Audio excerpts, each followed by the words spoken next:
My name is Daniel Hughes, and I just turned 35 this year. It has been exactly 5 years since I last returned home, to the house in Los Angeles that Olivia and I built together after our wedding. For those 5 years, I lived in Sweden, burying myself in work to expand the market for Lane Global Logistics Group, the massive logistics corporation owned by my father-in-law, Richard Lane. I never boasted about my role, even though in reality I was essentially in charge of nearly the entire European project. I stayed silent, accepting the Lane family's view that I was just the son-in-law working for hire. I thought that as long as I tried hard, as long as the project succeeded, everything would be fine. Our marriage would grow stronger, and most importantly, my mother, Margaret Hughes, would be at ease. My mother is now 62 years old. When I decided to move to Sweden, I convinced her to live with Olivia. I didn't want her alone in the old house on the outskirts, growing old without anyone by her side. I trusted Olivia, my wife, to care for her like family. Olivia had promised me that in person, her voice sweet, eyes sparkling. "I'll treat your mother like my own." The project in Sweden finally stabilized. I requested a longer leave than planned. I wanted to return early to create a small surprise for the two most important women in my life. I didn't tell anyone, just quietly bought a ticket and took the long flight down to Los Angeles. The plane landed in the late afternoon. I rented a car at the airport and drove home myself. On the way, I smiled to myself. I imagined Olivia shrieking and throwing her arms around me, my mother with tears in her eyes from the surprise. I pictured the warm house, Mom sitting in her armchair reading a book, Olivia perhaps cooking something in the kitchen, the smell of food wafting through, laughter filling the air. 5 years of separation would end with a tight embrace.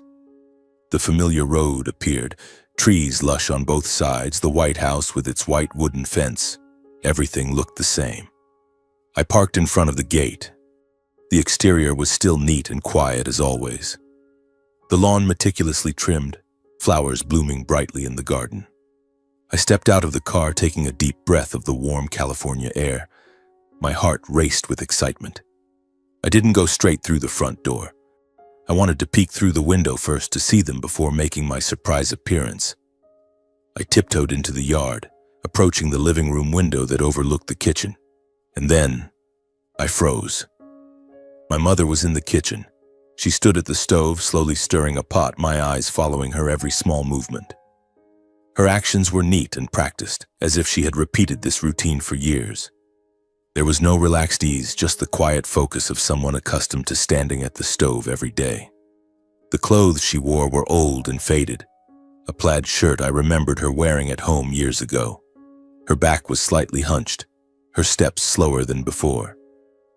She no longer had the appearance of a mother enjoying a peaceful retirement, but rather like a full-time housekeeper. I scanned for Olivia. She was sitting on the living room sofa, right in my line of sight. Legs crossed, posture relaxed, eyes glued to her phone screen. She scrolled continuously, occasionally chuckling softly at something on it. Completely detached from the kitchen, from my mother bustling behind her. Olivia didn't once look up as my mother worked in the kitchen.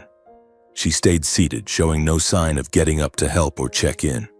Her gaze never turned toward my mother, as if that effort didn't exist. My mother's presence in this house seemed to have become taken for granted, a part of daily life that no one needed to acknowledge.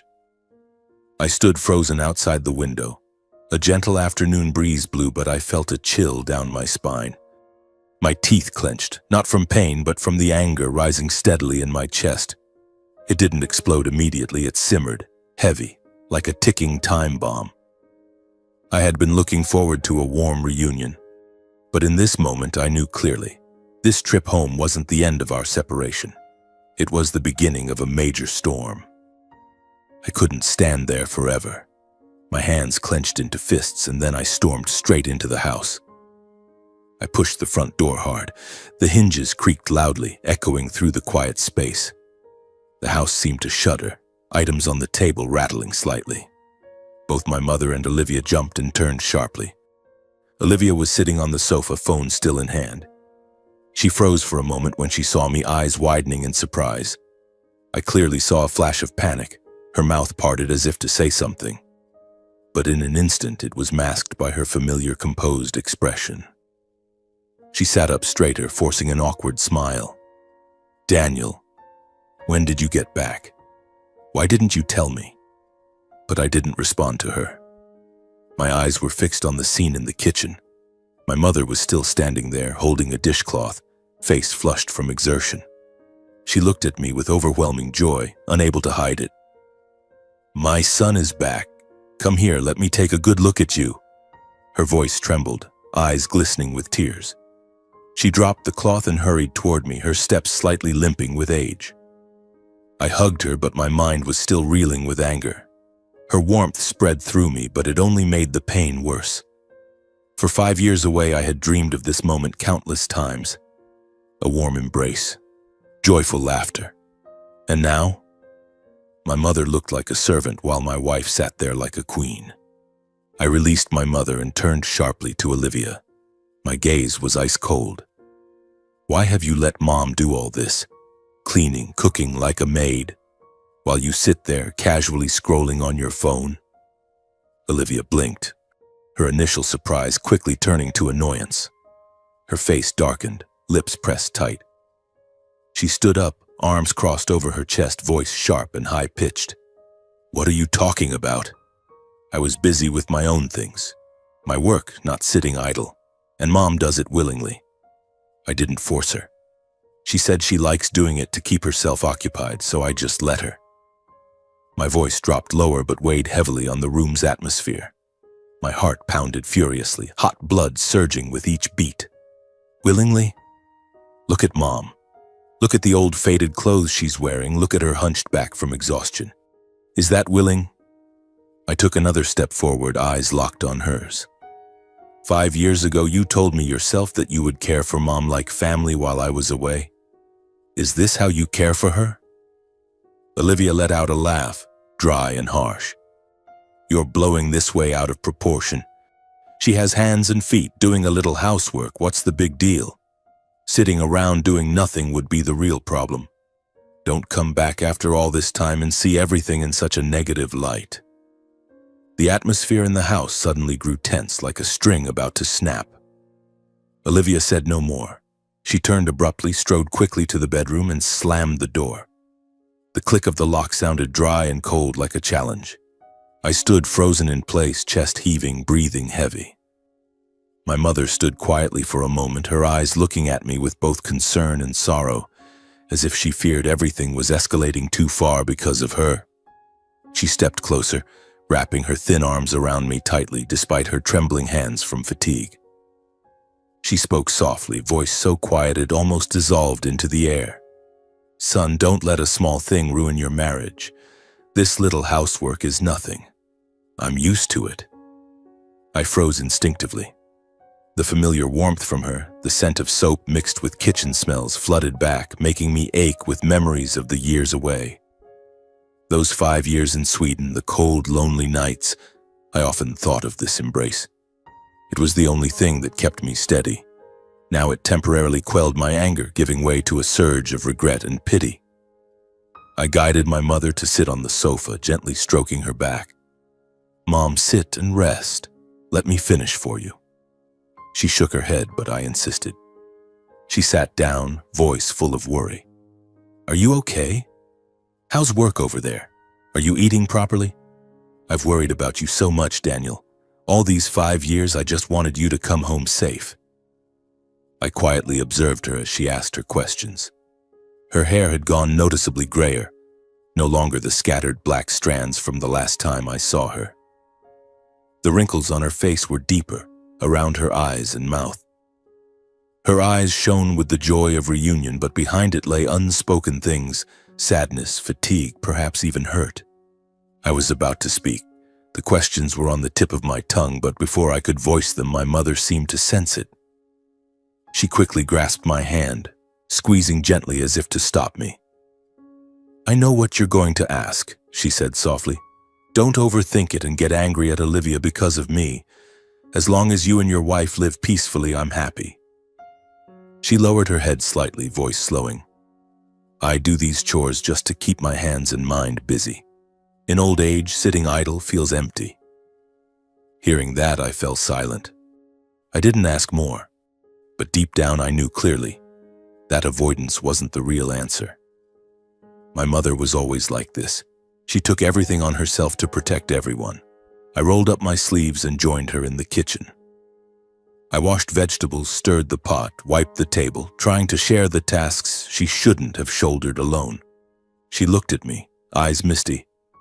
My son has grown up. He even knows how to cook now. We worked in silence, only occasionally with her asking more about life in Sweden. I answered briefly, trying to keep my tone cheerful, but my mind was still reeling. Olivia stayed in the room, not a sound. The anger simmered, waiting for a chance to erupt. When dinner was served, the aroma of food filled the house.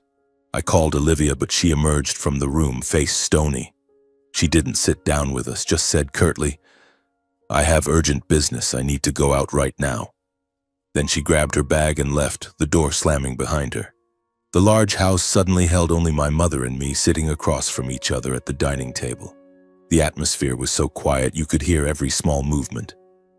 The clink of spoons against bowls, the sound of swallowing. My mother ate slowly in small bites, as if not wanting to disturb. I looked at her, a heaviness rising in my heart greater than during the argument with Olivia. My wife's absence wasn't just an excuse, it was the first sign of a deeper rift waiting ahead. I knew tonight would not be peaceful. I lay on the bed, eyes wide open, staring at the ceiling. The ticking of the clock echoed in my head, each second and minute stretching endlessly. The image of my mother in the kitchen kept flashing back, her hunched back wiping the floor wearing those old clothes, and Olivia sitting there with her phone, indifferent as if nothing was happening.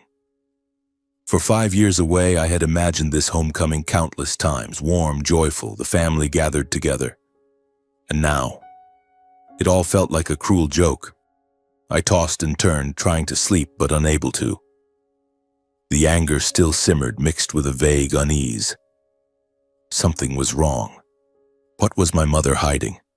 What had Olivia done during the years I was absent? The next morning, I woke up earlier than usual. The early sunlight filtered through the curtains, but my mind remained heavy, as if something was pressing down on it. The feeling from the previous night hadn't faded. It lingered quietly, turning into a nameless anxiety. I washed my face and took a deep breath to calm myself. Today, I would take my mother out for a walk. Just the two of us, no Olivia, no one else interfering. I needed to hear her speak, to know what had happened in the 5 years I was gone. She couldn't keep hiding it from me anymore. I stepped out of the bedroom. The house was still silent. Olivia had been out all night and hadn't returned. Her phone lay untouched on the table, no calls, no messages. I glanced at the screen. Nothing. I didn't bother checking or calling her. Now everything between us seemed to have changed. Did she want to avoid me? Fine, if that's what she wanted. I had more important things to do. Entering the living room, I was surprised to see my mother already up very early. She was busily preparing her bag, dressed neatly, an old jacket, low-heeled shoes, as if heading out. She was tying her shoelaces, movements slightly trembling but quick. I softly called her. She startled and looked up, pausing for a moment. "Daniel, you're up early? I was going to visit a friend. I'll be back by noon." Her voice was light, but I could hear the haste clearly. She forced a smile, avoiding direct eye contact. "Which friend, Mom? Can I come along?" I asked further, trying to keep my tone normal. But she shook her head, quickly grabbing her bag. "Stay home and rest, son. I'll just be a little while." She walked to the door as if afraid of being held back. The door closed behind her, the lock clicking dryly. I stood there, unease surging strongly. Something was off. My mother wasn't the type to hide things, but this morning she was clearly avoiding me. A bad premonition rose, a vague but sharp worry. Why was she in such a hurry? Which friend required leaving so early? I grabbed the car keys and decided to follow her from a distance. I'd keep just enough space to avoid detection. I needed to know the truth, no matter how painful. drove slowly, maintaining a safe distance. My mother walked to the nearby bus stop and boarded familiarly, as if she did this every day. I followed the bus, heart pounding. The route led into downtown, past tall buildings. The bus stopped at a place that left me stunned. Lane Global Logistics Group, the company owned by my father-in-law, Richard Lane. Why was my mother going there? I parked far away and got out, quietly following on foot. Each step felt heavier than the last. My mother turned straight into the building's logistics area, the staff entrance, without hesitation, as if she knew it all too well. That natural ease tightened my chest. I stopped behind a corner wall, holding my breath to watch unease rising with each beat. A moment later, she reappeared. My heart sank. She was wearing a janitor's uniform, simple gray-blue overalls, holding cleaning tools and a specialized cart. The bucket, mop, rags, all familiar for cleaning work. She pushed the cart, back slightly hunched, steps slow. I stood frozen from afar, body rigid. Every suspicion in my heart instantly became harsh reality. My mother, the woman who had raised me with sweat and tears, was working as a janitor here, at the Lane family's company. I didn't approach, just watched silently. My throat dry, heart clenching with each beat. How could this be? For 5 years I'd sent money home thinking she was resting. And now, she had to do this grueling work? My mother began her tasks. She bent to mop the long hallway, the vast polished stone corridor, each movement slow but skilled, clearly something she'd done for a long time. She pushed the cart, wiping every square meter, sweat beading on her forehead. Employees passed her with indifferent glances, treating her presence as invisible. They walked by, chatting animatedly, no one bothering to look down. A man in a suit, engrossed in his phone while holding a coffee cup, nearly bumped into her cart, sidestepping reflexively and continuing on, completely oblivious to her. Then something worse happened. A young woman, likely an office employee, approached in shiny high heels. As she passed, she kicked hard into my mother's bucket, whether accidental or intentional, unclear. Water splashed everywhere, spreading across the floor and soiling her own shoes. The woman stopped, looked down at her shoes, then up, frowning in annoyance. "How did you place the bucket like that? You got my shoes dirty."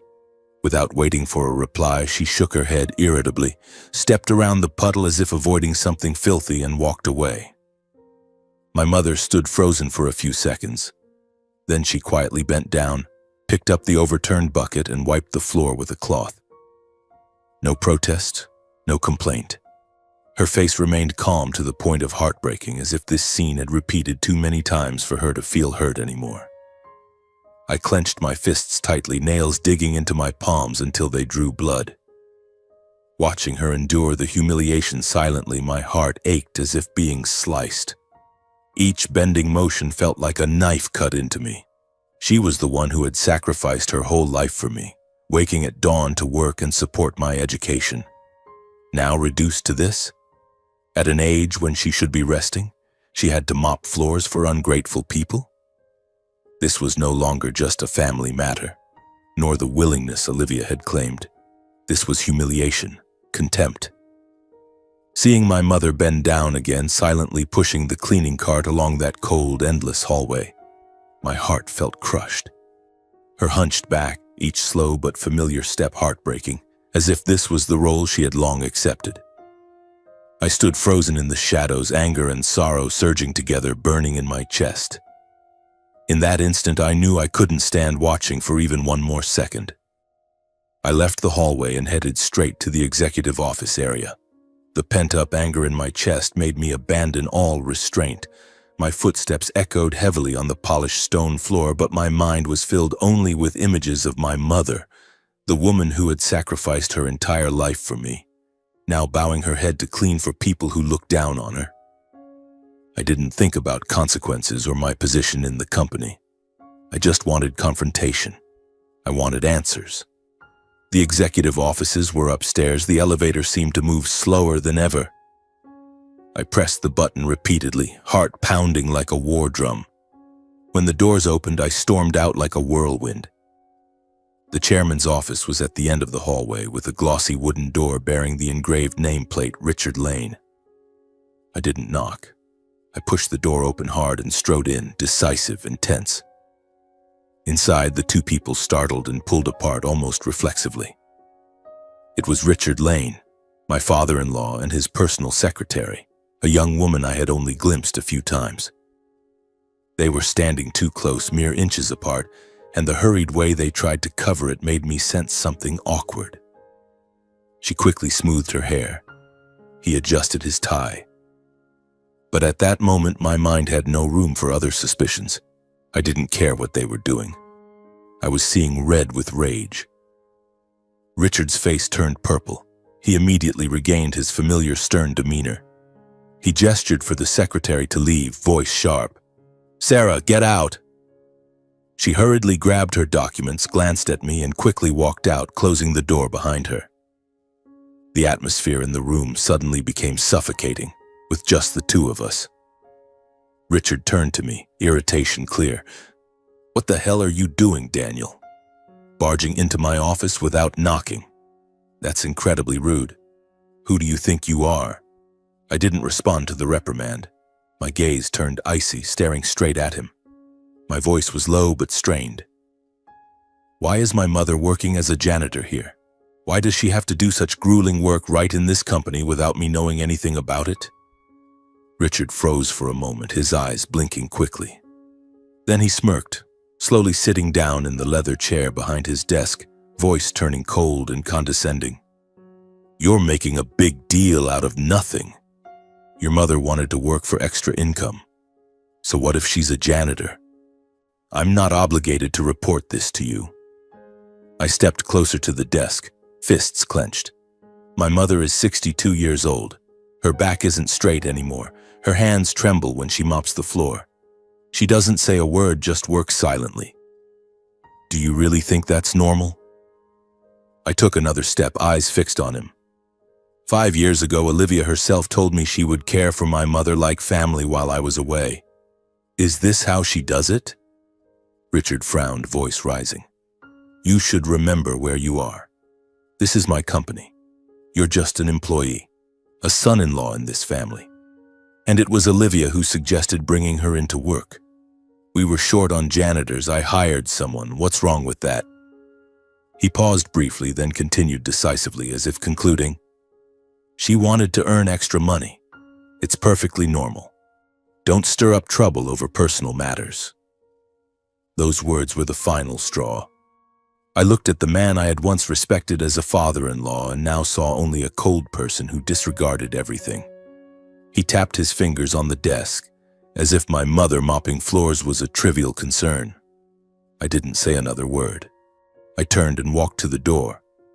He shouted after me, "Daniel, you think you can just walk out like that?" I didn't turn back. I strode quickly down to the hallway where my mother was working, each step heavy as lead. The corridor was still the same, long and endless, footsteps echoing. My eyes fixed on the sight of my mother still bent over mopping the floor. She pushed the cart slowly, sweat beading on her forehead, unaware of the confrontation that had just occurred. I approached, snatched the cleaning tools from her hands and threw them aside. The mop hit the floor with a loud thud, water splashing everywhere. The decisive action stunned those around us. Several employees stopped, staring curiously. My mother looked up sharply, face pale. "Daniel, what are you doing?"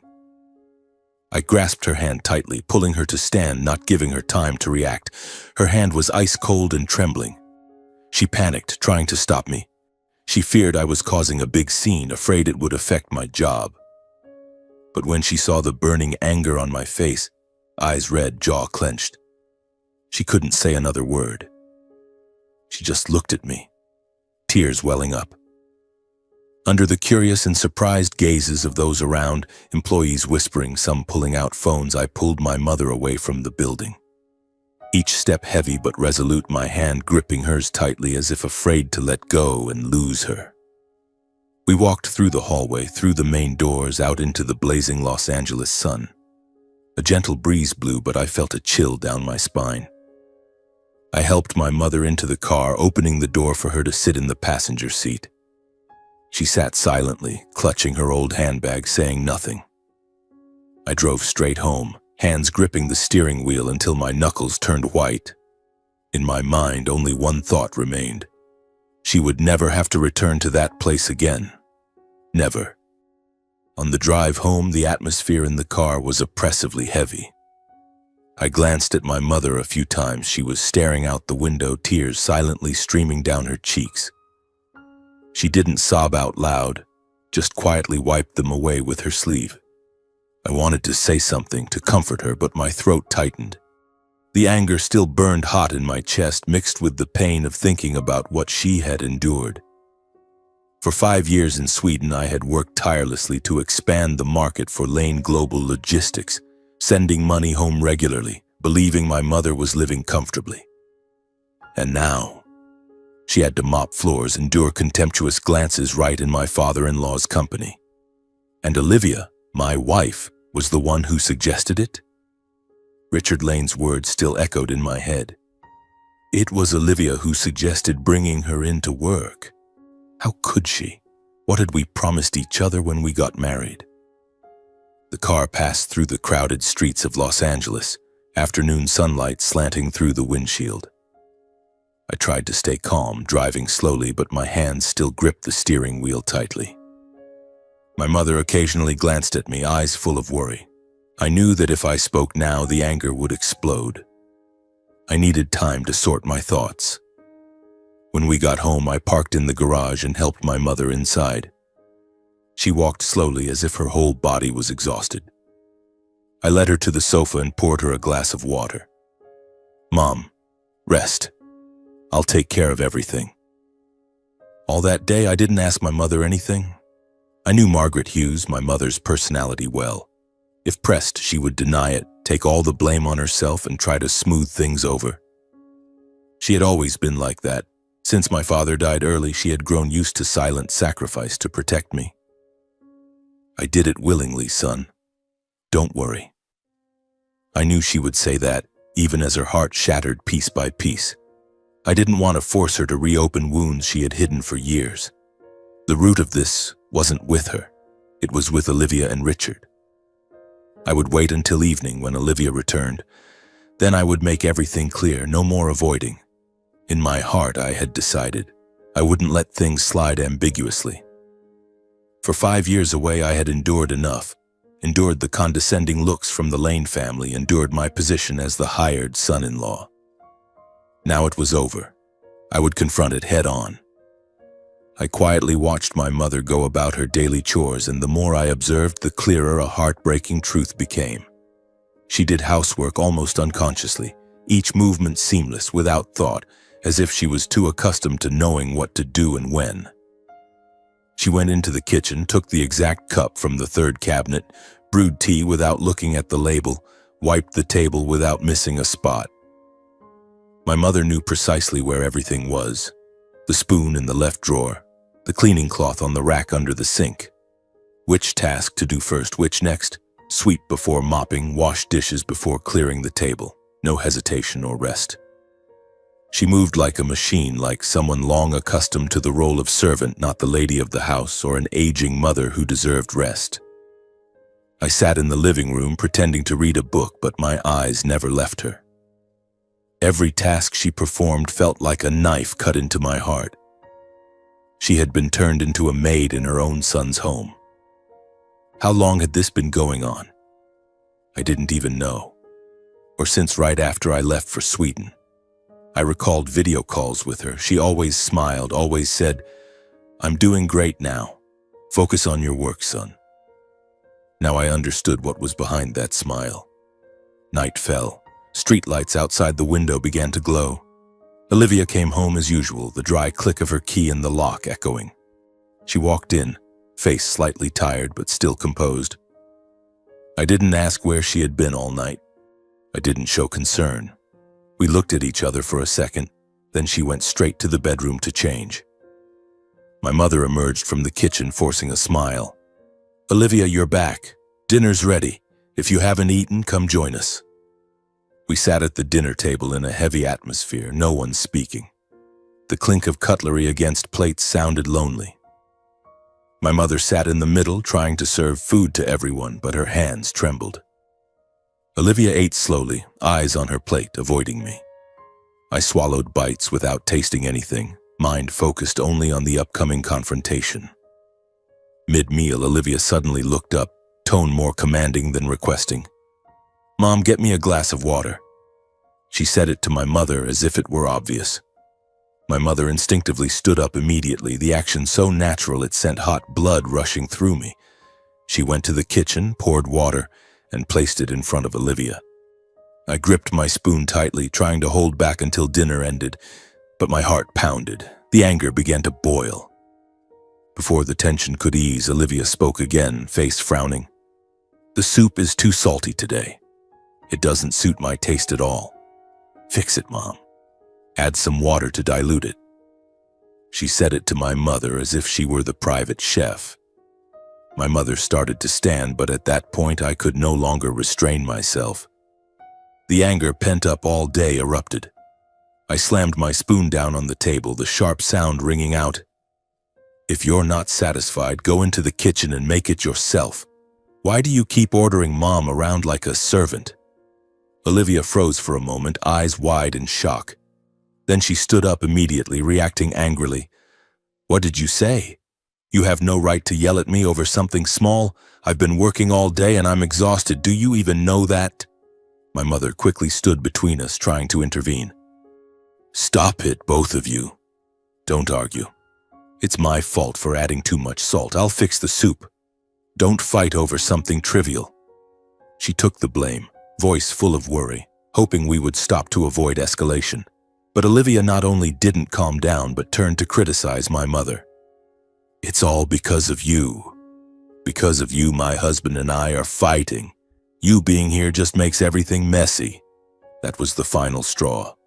I couldn't take it anymore. Rage surpassed all limits.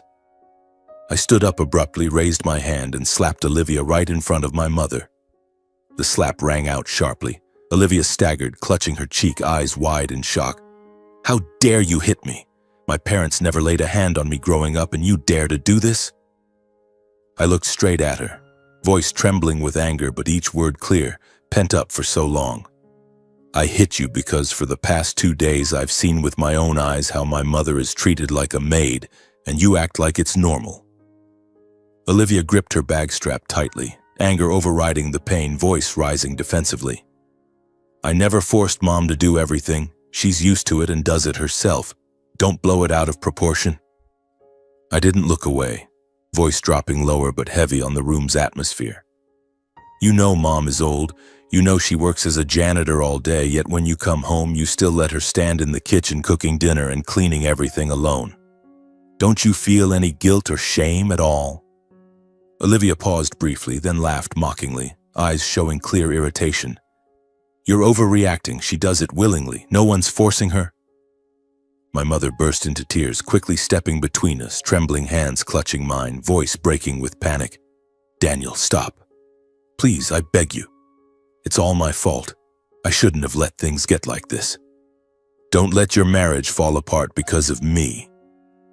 She gripped my hand tighter, hot tears falling, voice choked but still trying.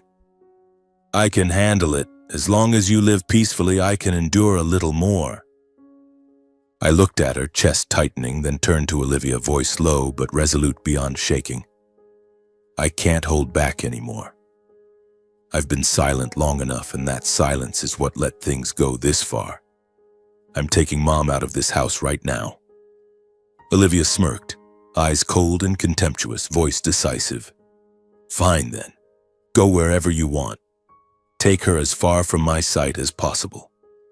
I grasped my mother's hand tightly and pulled her away from the house that was no longer a home. She resisted weakly, sobbing, but I was firm. Before stepping out, I looked back at Olivia with eyes full of fury and despair. She stood there, hand still on her cheek, eyes red but filled with hatred. From that moment, I knew our marriage was beyond saving. We stepped outside. The night wind blew bitterly cold. I opened the car door and helped my mother in. She sat silently, sniffling. I drove away, not knowing where, just needing to leave that place. My mind reeled, but my heart was full of determination. From now on, I would protect my mother no matter the cost. The car drove along the deserted nighttime roads of Los Angeles, streetlights casting long, dragging shadows. I had no specific plan. I only knew I couldn't return to that house anymore. The house that had once been a home, now just a place filled with resentment and pretense. My mother sat in the passenger seat, clutching her old handbag tightly, tears still silently streaming down her face. She tried to wipe them away, but the more she wiped, the wetter they became. "Don't do this, son. Turn back and make up with Olivia. I don't want your happiness to shatter like this." Her voice trembled, full of worry. I drove a bit further before turning into an apartment complex near downtown that a colleague had once mentioned for its 24-hour reception. I parked, went to the front desk, and quickly rented a one-bedroom unit with basic amenities. I paid for a month in advance, took the keys, and returned to the car. I helped my mother into the apartment, every gesture slow and careful, as if afraid of hurting her further. The unit was small, with simple furnishings, a worn sofa, a small dining table, a mini kitchen. Not luxurious like the old house, but clean and quiet. My mother sat on the chair, eyes filled with sadness as she looked at her son. Guilt was clear on her face, the deeper wrinkles, the red-rimmed eyes. She grasped my hand, whispering, "I'm sorry, son. I let this happen. Leave me here and go back home. Make up with Olivia before everything becomes too complicated and irreparable." I shook my head firmly, sitting beside her. Resolve was clear in my eyes. "I won't do that, Mom. I can't accept it. I've understood everything now. You don't need to keep smoothing things over, avoiding or enduring for anyone anymore. I know it all, about Olivia, about Richard, about what they did to you." My mother looked at me, eyes surprised. I continued, voice low and warm. "I'll stay with you. We'll face it all together. I won't abandon you again, not once in this life." She stared at me for a long time, as if making sure she hadn't misheard. Her eyes widened, then she suddenly burst into sobs. Tears she had held back for years poured out uncontrollably. She cried like a child, shoulders shaking, hand over her mouth. The pent-up grievance, endurance, and loneliness finally broke free. I sat beside her, silently letting her release what she had kept inside for so long. I hugged her, stroked her back, feeling the familiar warmth that 5 years of separation had nearly made me forget. When she gradually calmed, her tears soaking my shirt, I gently asked, "Mom, tell me everything. All that happened while I was away." My mother hesitated for a moment, then finally spoke. Her voice was soft and halting, as if each word caused more pain. She recounted everything that had happened in my absence, starting from how she was gradually treated like a maid. At first, Olivia still maintained kindness, but over time, the comments began. She said Olivia often remarked that she was idle, contributing nothing to the family. Small words that repeated and piled up until my mother no longer knew how to respond. She told of the pressure to get a job. Olivia said I should find something to do to be independent.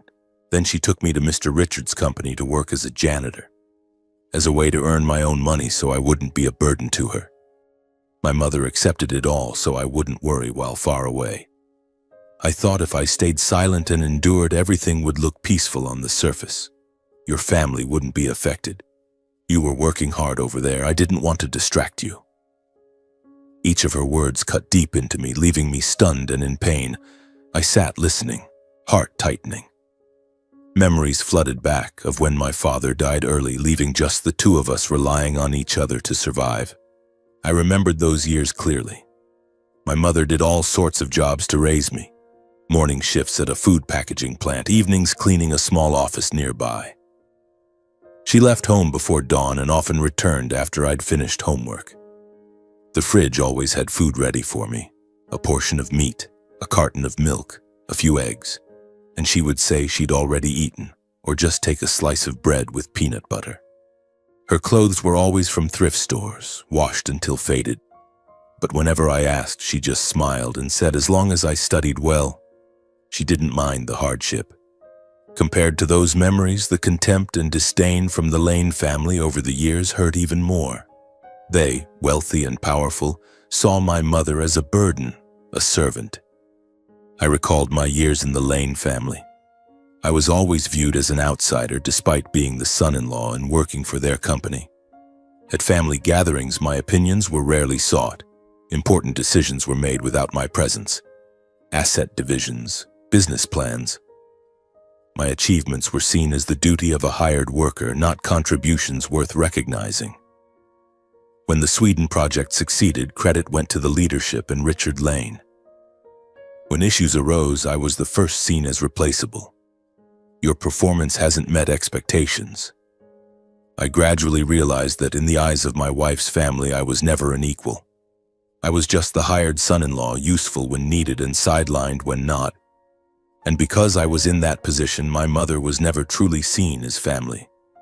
She was just a poor mother-in-law, an inconvenient presence to be neatly managed or pushed out of sight. When reality pulled me back to the small apartment, I looked at my mother with different eyes. No longer hesitation or restraint. I grasped her hand, voice firm.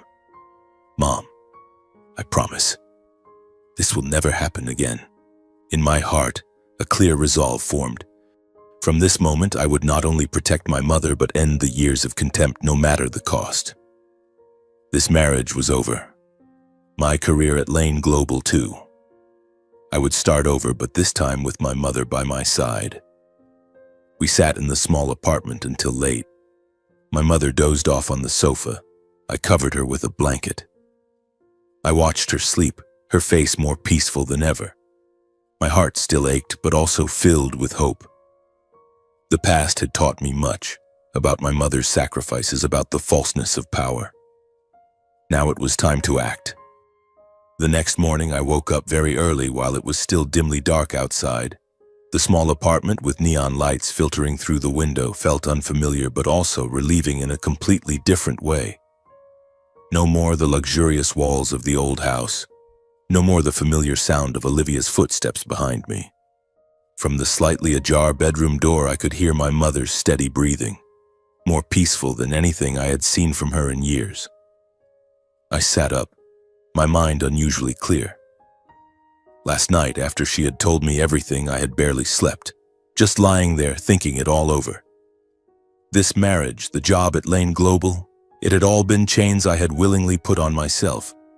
And now, I knew it was time to break them. I opened my laptop and drafted a resignation email to the executive board of Lane Global Logistics Group. The content was brief and decisive. Dear Executive Board, I, Daniel Hughes, hereby formally submit my resignation effective today. I will complete the necessary handover procedures as required. Respectfully. I added no personal explanations. I hit send and closed the laptop. My heart raced, but not from fear, from relief. Less than half an hour later, my phone started ringing non-stop. The screen showed Richard Lane's name. I took a deep breath and answered. His voice came through sharp and furious. "Daniel, what the hell are you thinking? I just received your resignation email. Get back to the company right now and explain yourself clearly. Do you realize what you're doing? The European project is still waiting for your signature. If you quit like this, you're ruining everything." I listened silently as he vented his rage, from contract threats to reminders of my position in the company, and finally to undisguised coercion. "You'd better remember where you stand, Daniel.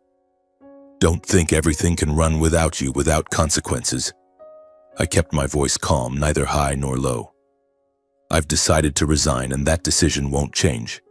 I'll hand over all my work once the procedures are complete." With that, I ended the call and turned off the phone.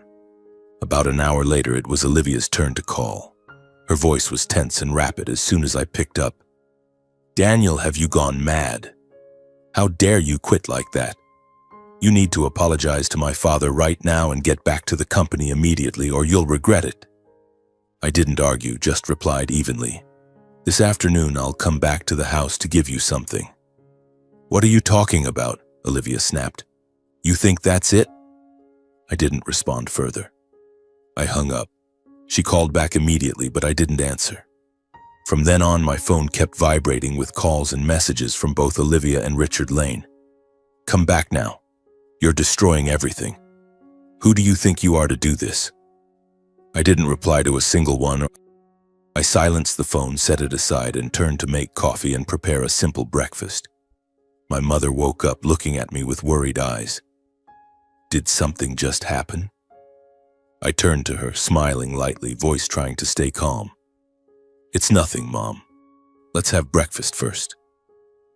That afternoon, I drove back to the old house in a state of calm, as if the most important decisions had already been made long ago. The familiar road now felt strange. I parked at the gate and walked in without hesitation. When I opened the door and stepped inside, I saw my in-laws, Richard and Helen, along with Olivia, all present in the living room, clearly having waited for me for some time. Richard sat in the main chair, face flushed. Helen sat beside him, looking anxious. Olivia stood up, eyes red. You're back? I showed no surprise, no beating around the bush. I stood straight, looking directly at all three, and said clearly, leaving no room for retreat, I'm here today not to ask forgiveness or explain, but to end this marriage. The entire room fell silent for a few seconds. Olivia reacted first, voice rising in shock and fury. What did you just say, Daniel? What right do you have to demand a divorce? She stepped forward, eyes full of contempt. You think you can walk out of this marriage and still have a place? You'll lose everything, the house, your job, everything you've relied on. I just shook my head, not responding. My calmness distorted Olivia's face with rage. Richard Lane let out a mocking laugh, devoid of any warmth. You're acting no different from an impulsive fool, Daniel. He looked me up and down, voice slow but full of pressure. A man in your position has no right to unilaterally end anything when everything is still in the Lane family's hands. Richard leaned back in his chair, continuing as if stating an obvious fact.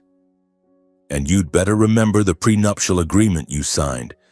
If we divorce, you'll have no claim to any assets, including this house. Helen spoke last, voice softer but not hiding the calculation. Daniel, calm down. Don't let momentary emotions ruin your future.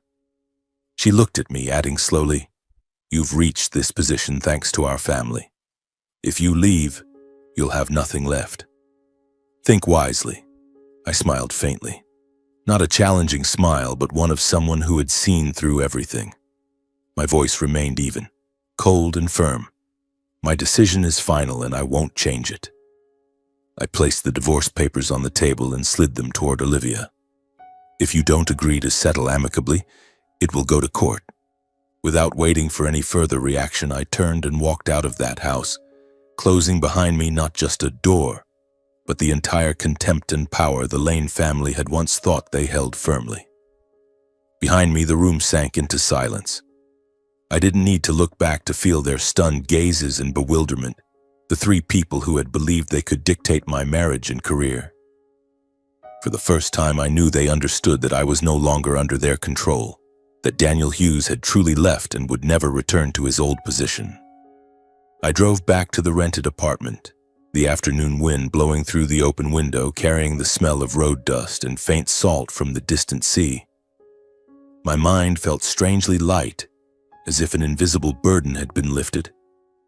The years of endurance trying to prove my worth in the Lane family, all of it ended with the divorce papers on the table. I thought about my mother waiting for me in the small apartment, probably worried sick. She would ask questions, try to persuade me to go back. But no.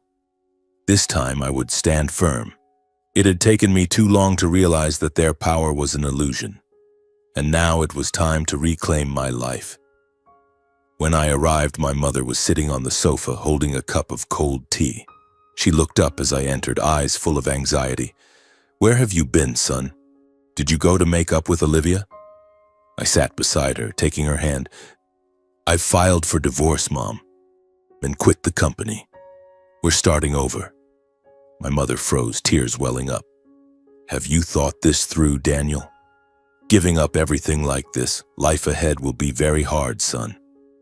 But I hugged her and whispered, "I've thought it through, Mom. No matter how hard it gets, I can handle it, as long as you don't have to suffer anymore. Don't worry about me." In the days that followed, we lived quietly in the rented apartment together. The pace of life slowed, free of tension or fear. I woke early to make coffee. My mother cooked simple meals, vegetable soup, toasted bread, like in the old days back home. She gradually regained the peace she had lost for years. She smiled more, had more energy, slept deeper. We walked in the nearby park. She told old stories and I listened. The small apartment became a true home, not grand but full of warmth. In contrast to that calm, signs of trouble began emerging at Lane Global Logistics Group. I learned about it through a close former colleague, Mark, the guy I'd worked with on the Sweden project. He called me a few days later, voice full of concern. "Daniel, the company's in chaos. Why did you quit so suddenly?" Mark filled me in on the details.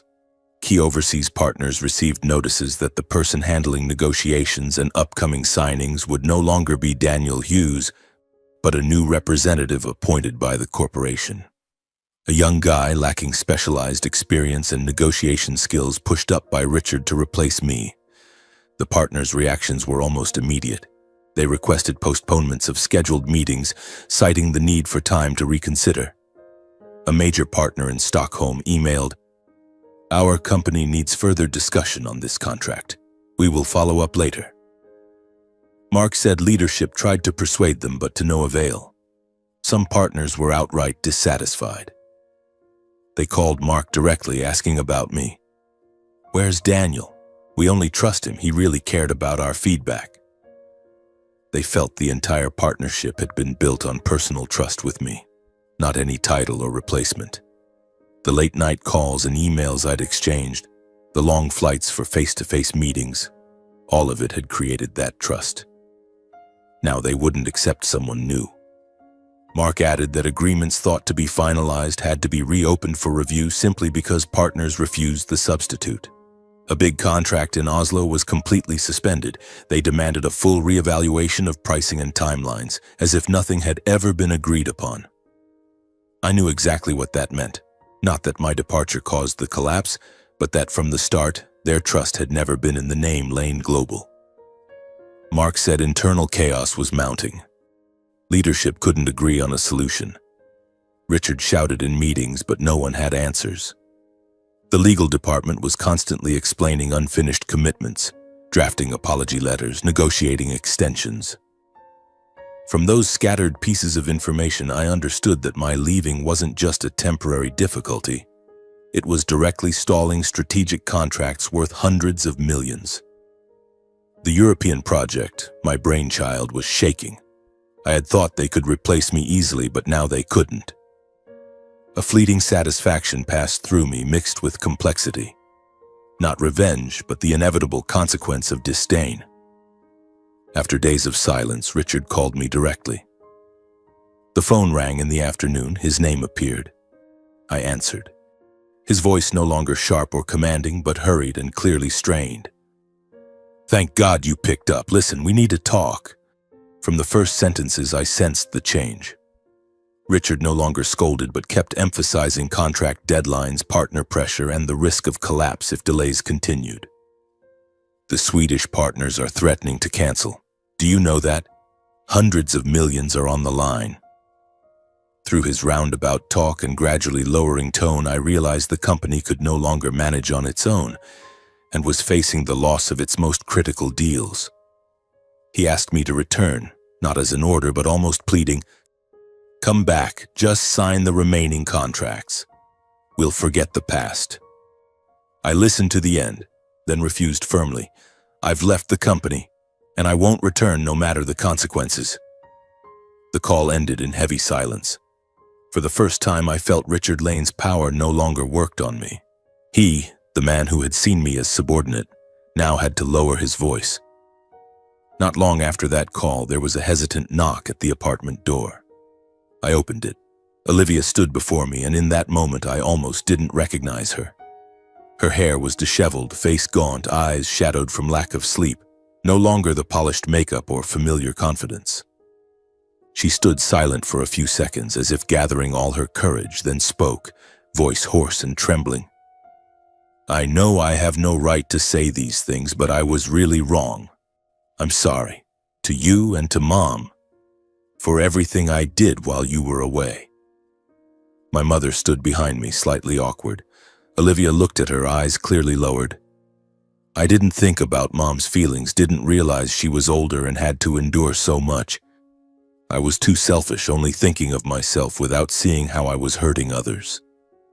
She turned back to me, voice hurried, as if afraid I'd close the door any second. "The company is in chaos now, Daniel. Partners won't continue. Contracts thought finalized are all stalled. Dad can't handle it. Everything's spiraling out of our family's control." She paused, took a deep breath, voice slower and lower. "But I'm not here just for the company. I've thought a lot about us, about the early days. Your first trip, the nights you stayed up for work while I just relied on you without appreciating it."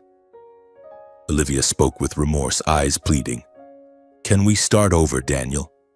I know I was wrong, but I really want to fix it. I'll change.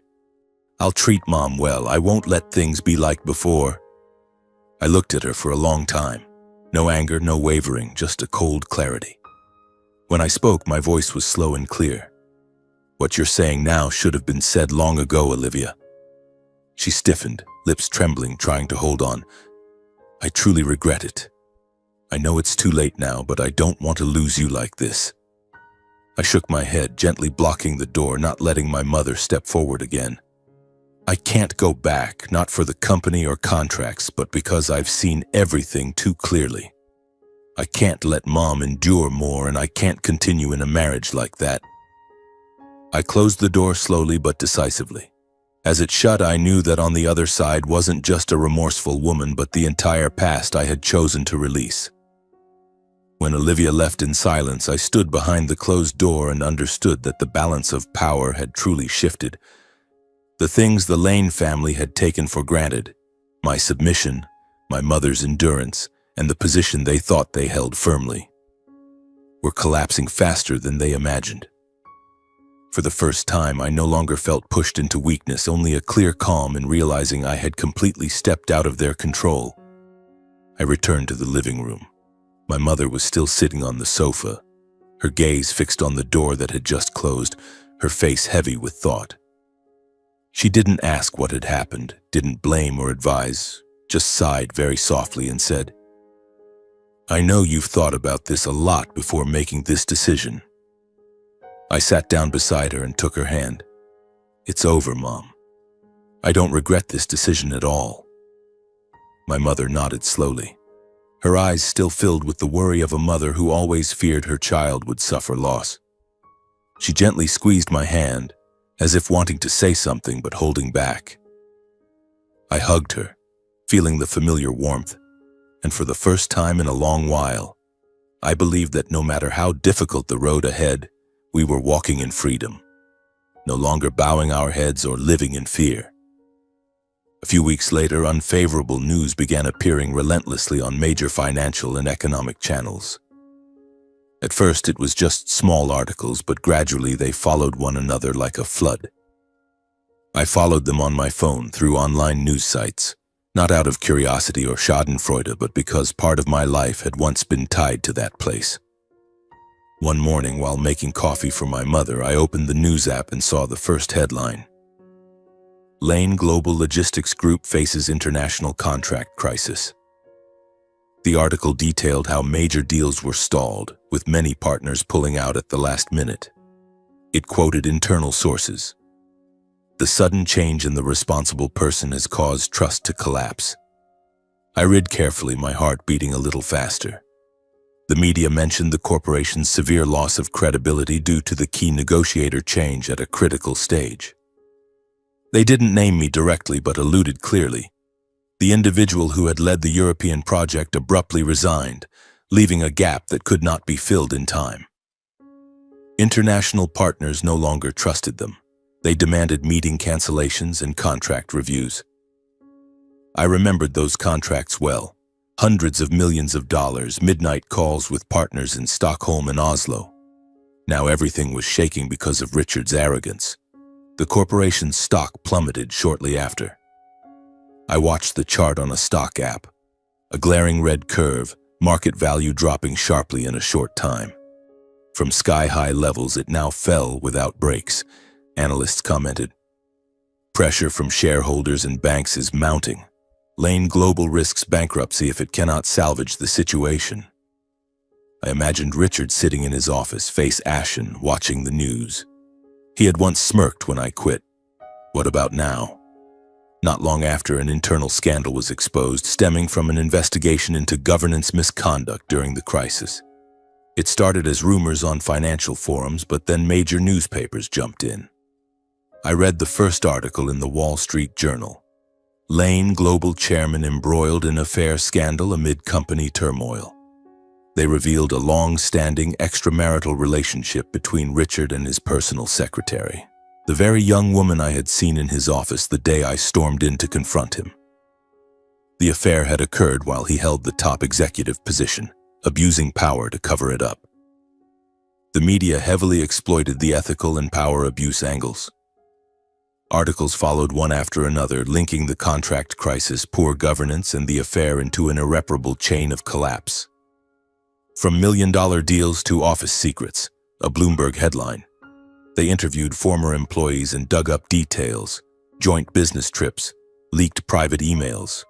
The patriarchal, exemplary image Richard Lane had built, he often appeared on TV with a confident smile talking about family values and humanism, completely crumbled. He became a laughingstock. The stock fell further. I followed it all through news updates, sitting beside my mother in the small apartment. She glanced at the screen for a moment, then turned to me, voice slow and low. "You don't need to concern yourself with that anymore." I briefly explained what was happening. She shook her head lightly, placing her hand on mine. "I don't care what happens to them. I just want you to be at peace." Hearing her say that, I suddenly understood that this collapse wasn't due to my revenge or intent to push anyone into ruin. It was the inevitable consequence of what the Lane family had done over the years. They were accustomed to looking down on others, using power to impose their will, and when that foundation crumbled, they had nothing left to cling to.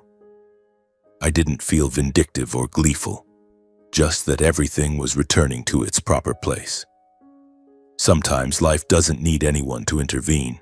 It arranges justice on its own. Alongside the corporate crisis, the personal lives of my wife's family also fell apart quickly. Entertainment and financial news reported Helen filing for separation, followed by divorce. She, the woman who had tried to mediate in our final meeting, now appeared in tabloids. Wife of Lane Global chairman files for divorce amid affair scandal. They quoted anonymous sources. Mrs. Helen could no longer tolerate the betrayal. The image of the powerful family they had flaunted, lavish parties, smiling family photos, ended. Helen disappeared from high society. Rumors said she moved to live alone. Olivia gradually vanished from social events. She had once been the center, appearing beside her parents at galas, her name tied to power and status. Now she faded. I saw online reports. Lane heiress withdraws from high society. She deleted her accounts, no more glamorous check-ins. I imagined her sitting alone facing the collapse. Meanwhile, the divorce proceedings between Olivia and me were completed quietly.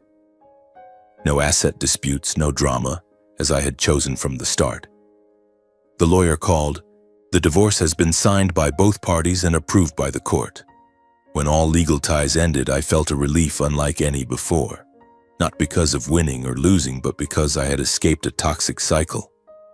I sat on the sofa watching my mother read a book and exhaled deeply. I continued living with my mother in the small apartment. Life flowed steadily and far simpler than before. Each day passed without invisible tensions, without the feeling of having to watch my words or endure. My mother no longer flinched at the doorbell, no longer habitually worried when the phone rang. The apartment was cramped, but it was the first place in years where my mother could live without fearing she was bothering someone or making anyone uncomfortable. Watching her gradually regain her natural smile, I knew my decision to leave had been right. Not for the job, not for pride or rivalry, but for the peace of the only person in my life who had never turned away from me.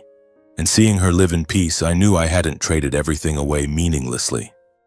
After all ties with the Lane family were severed, the divorce papers signed, the resignation finalized, and the harassing calls gradually tapering off, I stood before a vast emptiness. The small rented apartment now felt like temporary shelter, but I knew we couldn't stay there forever. My mother, though more at peace, still worried about the future. "Son, now that you're no longer working at the company, how will the two of us live?" She asked me every day, eyes full of sorrow. I hugged her and whispered, "Don't worry, Mom. I'll take care of it. This time I'll decide my own path."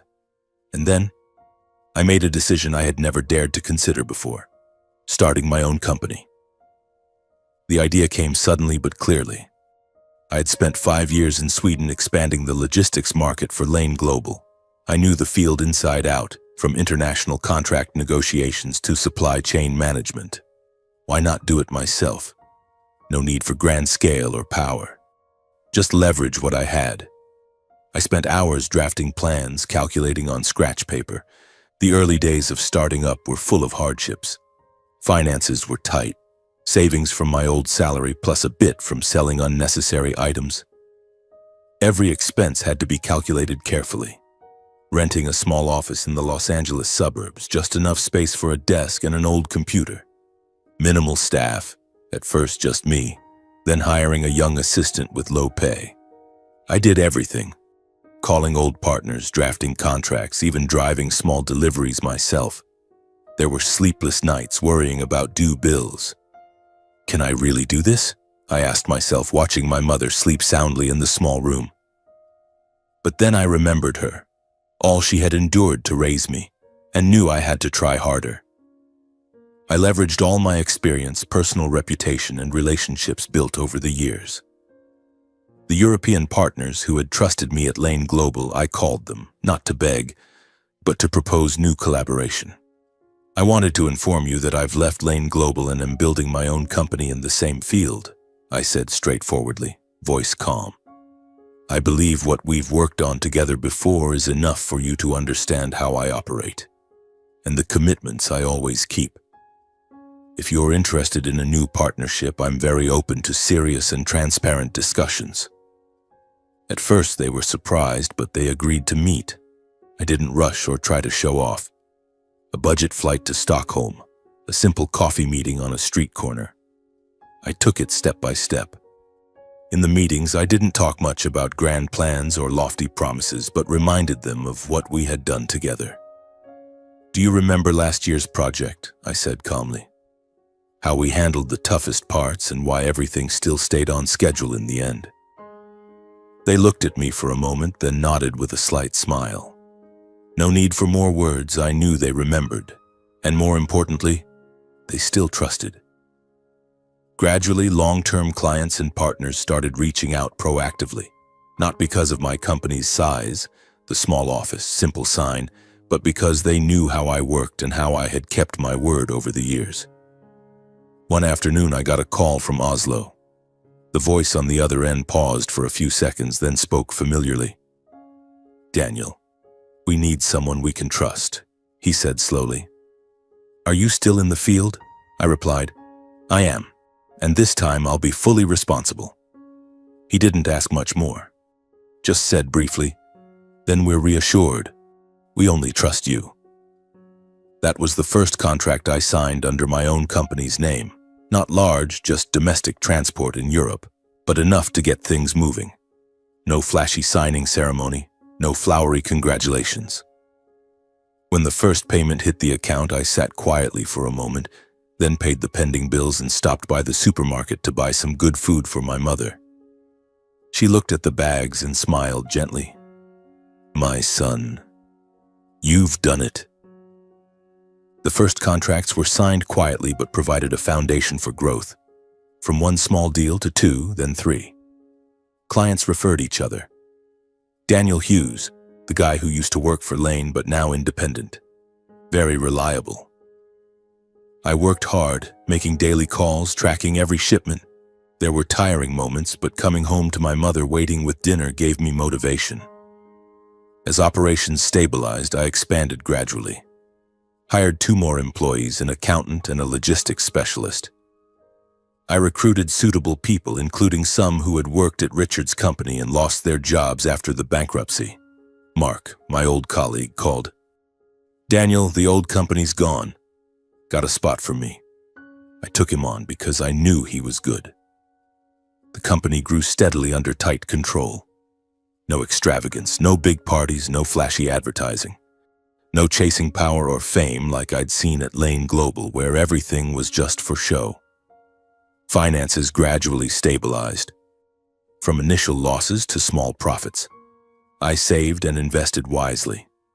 Then one day I bought a new house with full amenities. Not extravagant like the old one, but cozy, with a small garden and spacious kitchen. In the Los Angeles suburbs, near a park. I took my mother to see it. "From now on, this will be our new home," she cried. "I don't need a fancy house, son. Just seeing you stand strong like this puts me at ease." We moved in, arranging things. Her old books, vintage family photos. This was a true home, enough for the 2 of us to start a proper life. Each day I went to work with initiative and calm. Woke early, drove to the small office, met with staff, called partners. No more pressure from Richard, no more feeling like a hired hand. Evenings I returned home for relaxed dinners with my mother. She cooked favorites, grilled meat with vegetables, and told old stories. We laughed, watched TV. She no longer worried about money, no longer did endless chores. Now she focused on resting and truly enjoying her later years. Watching her laugh freely, no longer guarded or anxious, I knew my decision to leave had been right. Not for the job, not for pride or rivalry, but for the peace of the only person in my life who had never turned away from me. And seeing her live happily, I knew I hadn't traded everything away meaninglessly. Looking back on the journey, I understood that a person's value doesn't lie in belonging to a powerful family or standing under a big name, but in how they treat those who have been with them from the beginning. I once believed power was everything.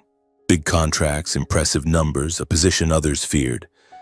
But when Lane Global collapsed, I still stood firm. Not because of power, but because I had my mother beside me. I also realized that silent endurance isn't always true patience. Sometimes staying only prolongs the hurt, and leaving at the right time is the only way to protect what matters most. My mother once chose to endure for me. I chose to leave for her. That choice left me with no regrets. My story ends with a simple but clear lesson. Power can change, money can vanish, but character and family bonds are what determine whether a person stands firm or falls when everything else disappears. And when I see my mother smiling in our small home, I know I chose the right path.